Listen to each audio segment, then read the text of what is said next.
Hey folks, when it comes to ITX systems, there's always, without question, a compromise somewhere.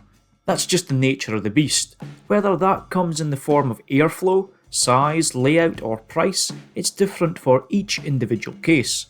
Sometimes these compromises only show themselves halfway through a build, but with the Metis Evo, it's fairly evident from the offset what the compromise is. While Raijintek's own Ophion and Ophion Evo come in at about 16 litres and 20 litres respectively, the Metis Evo comes in at 22 litres, and that is a figure which I know a lot of ITX enthusiasts might be sitting there scoffing at. But as much as even I love it when an ITX case is as small and as compact as can be, the Metis Evo is potentially my favourite ITX platform to date. So today we're going to dig into the case a little bit and figure out why, and also see if it could be the right ITX case for you. Here in the UK, the Metis Evo will set you back about 119 quid shipped from somewhere like Overclockers UK, and stateside I found it for about $149 shipped on Newegg. The Metis Evo can be had in a variety of colours, just like its predecessor, the old Metis, and you can choose from black, silver, white, blue, red, or even pink. And also with either tempered glass side panels or in all aluminium with perforated sides. Size-wise, the case is almost a cube, with both width and depth coming in at around 290mm, and the case is sitting in at 263mm tall. Material is a mixture of 2mm aluminium, 0.8mm cold rolled steel, and if you opt for the windowed version you get two 3mm tempered glass panels.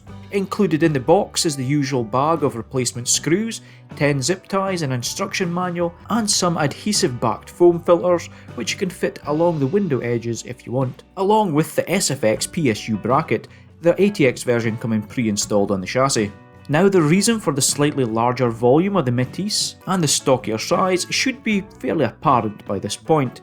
This is a small form factor case with a huge focus on airflow. Gone is Raijintek's traditional, beautiful, sleek, black brushed aluminium front panels I've certainly become accustomed to over the last few years, instead replaced by an equally tidy, curved, perforated mesh front panel complete with one USB Type-C connector on front and another USB 3.0 port.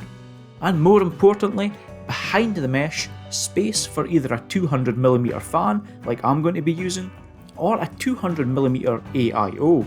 Obviously, if you go down the AIO route, it's going to start encroaching onto the internal space, and compatibility for other components takes a hit. But even with a 30mm radiator and a fan in there, you could still fit a graphics card with a length of around 220mm. And with nothing installed, the space increases to 280mm. To test out the Metis Evo, I've built a system around a Ryzen 7 CPU sitting on the ASROCK Vitality B450 ITX board, along with 16 gigs of DDR4, one M.2 SSD, and one 3.5-inch SATA 3 hard disk drive for mass storage. Graphics card support in the case is limited to 2-slot cards, so here I've went with the twin-slot Sapphire Pulse 5500 XT. Building in the Metis was on the whole very easy, and that's not just in respect to other ITX cases. I mean that it was even easier than some full ATX size cases I've built in before, and that's a real big compliment. It's a true chamber design with no riser cables, and this means that one side is completely dedicated to the motherboard, CPU and graphics card, while the other side houses the storage drives and power supply as well as your excess cables from the PSU. ITX cases I've used in the past have often left me feeling like I should either have invested in an SFX power supply or have made a set of custom length PSU cables for a modular ATX PSU to simply cut down on cable clutter. Here though, while that would still be a good idea, it's absolutely not essential.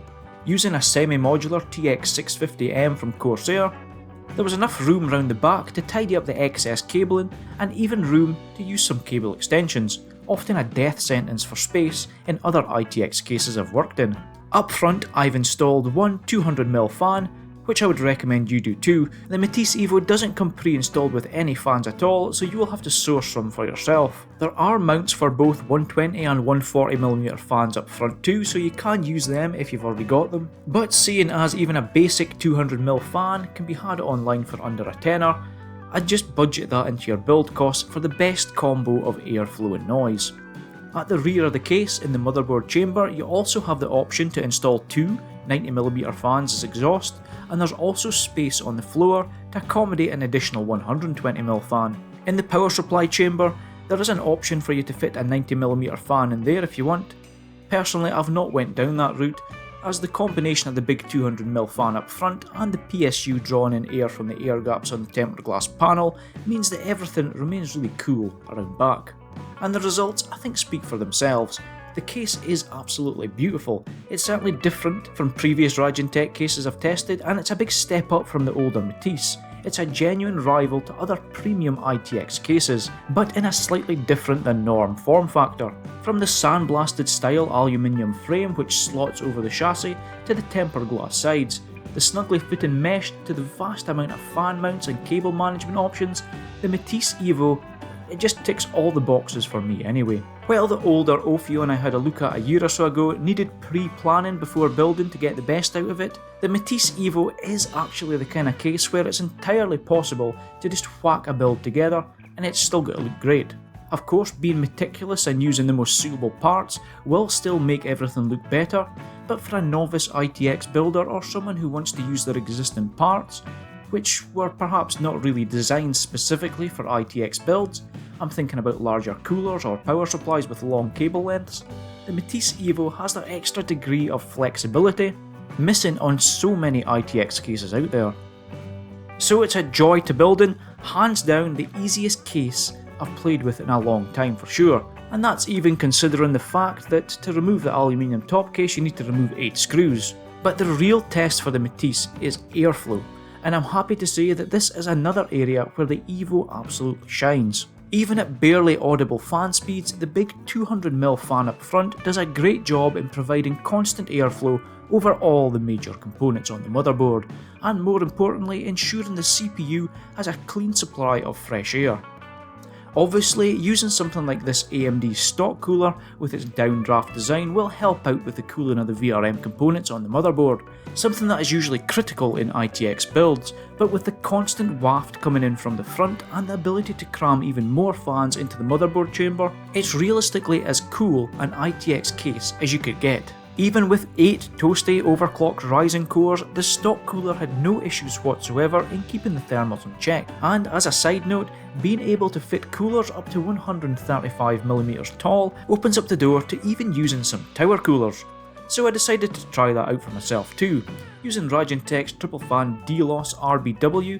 Now this is a 136mm tall cooler using 3 92mm fans, 6 6mm diameter heat pipes, and a heatsink that weighs in at 735 grams. Not exactly the kind of thing you're going to expect to find in an ITX build. Now it is a little taller than the quoted height restrictions for the Metis Evo, but with the tempered glass side panel version you do get a few extra millimeters headroom, and as a result even this cooler fits snugly and cools the CPU expertly, while the fan in the bottom still takes care of the VRM airflow. You might have noticed that I've not even touched on the graphics card side of things yet, and this is perhaps one of my favourite areas of the case. There's no riser cables here, meaning that's one less point of failure in the system, and with it nestled up top, and the fans drawing air directly from the outside of the case through the perforations on the roof, GPU temperatures were more than kept in check. So to sum this one up then, it gets a huge thumbs up from me. It continues to build upon the high material quality we've seen from other cases like the Ophion a few years ago, while being fantastically easy to build in, and offering a level of flexibility that's just rarely seen in ITX forms. I said at the start, there's usually a compromise when it comes to building in an ITX case, and noted the 22 litre internal volume as that compromise, but really when a case offers so much in terms of performance, looks and overall usability, I'm beginning to think that it's probably the most sensible compromise that any ITX case out there could realistically make. And while you might lose some desk space, the gains in terms of airflow, lower temperatures, lower noise, and usability in comparison, they just far outweigh that slightly larger footprint. So there you have it. If you're looking for an ITX case to build in, and are looking for something a little bit different, and want something a little bit more grown up than other cube cases that are currently on the market, then the Metis Evo from Raijintek is a great option, and it's certainly well worth a look, especially if you don't need the absolute smallest footprint possible. But hey, hopefully you'll have found this overview useful, and if you have, please be sure to hit that like and subscribe button, and let me know what you think of the Metis Evo, and if you could be tempted into the world of ITX building with something like this. Something that makes ITX building a real pleasure. Anyway folks, I'm going to leave it there for today. Take care, and I'll see you all in the comment section down below, and in the next video.